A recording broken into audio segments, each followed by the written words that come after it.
Hello, Julie and future fluent speakers. I myself spent years jumping from one miracle method to another, watching hundreds of videos, and the feeling was always the same: frustration.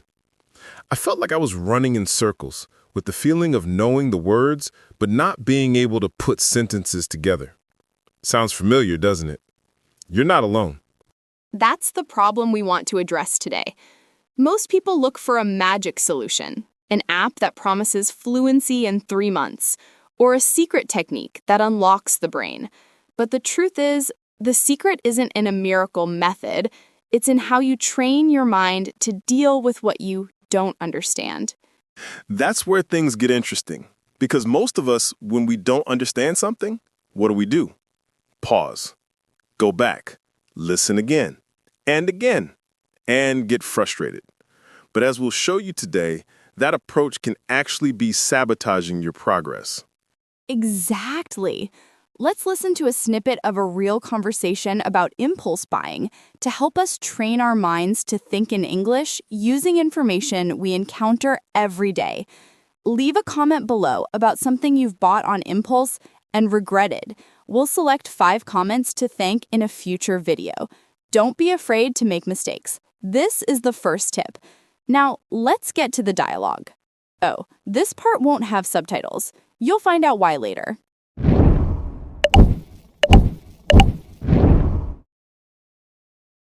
It was a Tuesday afternoon, and Mike was waiting anxiously at home. The doorbell rang, and it was exactly what he was waiting for. It's here! Finally! I've been anxiously waiting for you. Please sign here. Thank you, and have a good day. My drone! Now I'm the king of the skies. This deal was fantastic. He enthusiastically opened the box, assembled the device, and took it to the backyard. For the first 10 minutes, it was incredible. The drone flew high, and the camera's image was sharp. But the euphoria quickly faded. My God, what have I done? I don't even really know why I bought this. Jonas is helping me organize my finances, and I go and pull a stunt like this? I'm gonna call him. Jonas? I messed up again. What happened, man? I bought a drone on impulse. It cost a fortune, and now I'm here looking at it without knowing why. The fun lasted 10 minutes. I get it. It's that momentary thrill, right? So what are you going to do? I think I'll just return it. I have 7 days to do that, right? Exactly. That's the best thing to do. Use this as a learning experience. But before you return it, can you do me a favor? Sure. What do you need? I have a leak in my roof. Can you bring the drone over so I can see if it's a broken tile? Okay, I'll bring it over, but I'm gonna have to charge you for the service. After hanging up, Mike was already getting ready to go to Jonas's house and thought, I need to stop falling for these traps. The thrill of the purchase is short-lived, but the dent in my credit card bill lasts for months. Next time, I'd better just do nothing. Okay, everyone heard the conversation, right? Mike, have you ever found yourself in the other Mike's situation, feeling frustrated with a purchase? Of course. When that happens, my mind goes a million miles a minute, thinking about the money, the regret, but by the time you realize it, it's already done. I can barely organize my finances. I need a Jonas to help me. My brain just freezes sometimes. And that's the first big insight. When you're anxious to understand everything, your brain goes into panic mode, and your comprehension drops. Just like with an impulse buy. What most traditional methods don't teach is how to relax your mind and let the information flow and organize itself. So what's the solution to let information flow and organize itself? The solution is what we call active listening to fill in the gaps. It's a mindset shift. Instead of panicking about the words you missed, You'll train your brain to focus on the ones you did understand and use the context to draw the rest of the picture. Sounds good in theory, but how does it work in practice? It's a layered process. Let's start with the basics. First, choose a short audio, like the dialogue we just heard. Instead of trying to understand everything at once, listen to it one time, without pausing, and try to get the general idea. What's happening? Who are the people? What's the overall feeling of the scene? Okay, leave a comment about what you were able to understand the first time. Perfect. You already have the skeleton of the story. Now for the second step, and here's the part most teachers won't tell you. Listen again, but this time with a notebook and a pen, and you're going to write. Write what? Everything? I can't keep up. No, and that's the key. You're not going to write everything. You're going to write the words or phrases that you definitely understand. And for the words you don't understand, you're not going to leave a blank space. You're going to write what you think you heard, even if it seems wrong, even if it doesn't make sense. But what if I write everything wrong? That's the myth we need to break.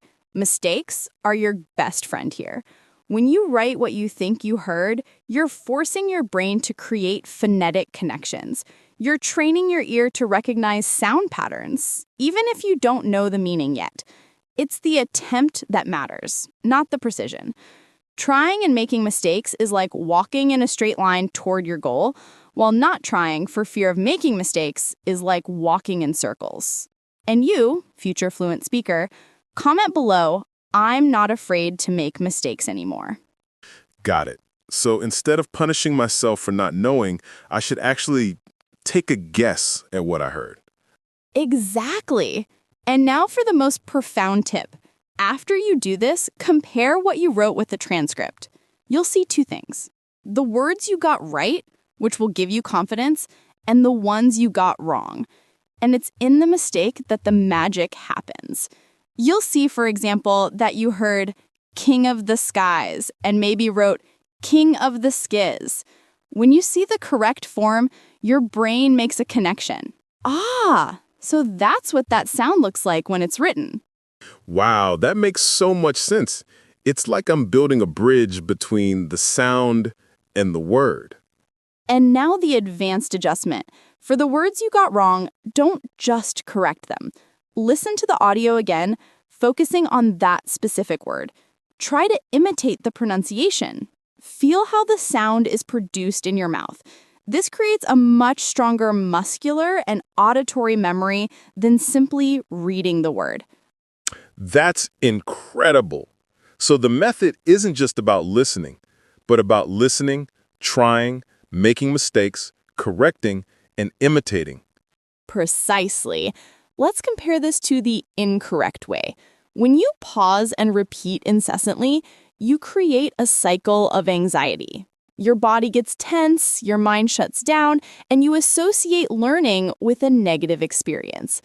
But with active listening to fill in the gaps, you're in a state of curiosity, of discovery. It's a game, a puzzle. The feeling in your body is completely different, more relaxed and focused. It's as if the wrong way is a test and the right way is an investigation. What a perfect analogy. And that brings us to our challenge for you watching. We want you to feel this difference in practice. So here's a summary of the correct way to train your listening. First, listen one time to get the general idea. Second, listen a second time and write what you understand and what you think you understand. Don't be afraid to make mistakes. 3, compare with the transcript, celebrate your correct words, and analyze your mistakes. 4, listen again, focusing on the mistakes and imitating the pronunciation. And now for the challenge. Take the first 30 seconds of the dialogue we provided. Try to write the words you hear without pausing the video. Don't worry about getting everything right. Just try. Feel the difference between the anxiety of having to be perfect and the freedom of just trying. And we want to know how it went. Leave a comment below about how you felt doing this. Was it liberating?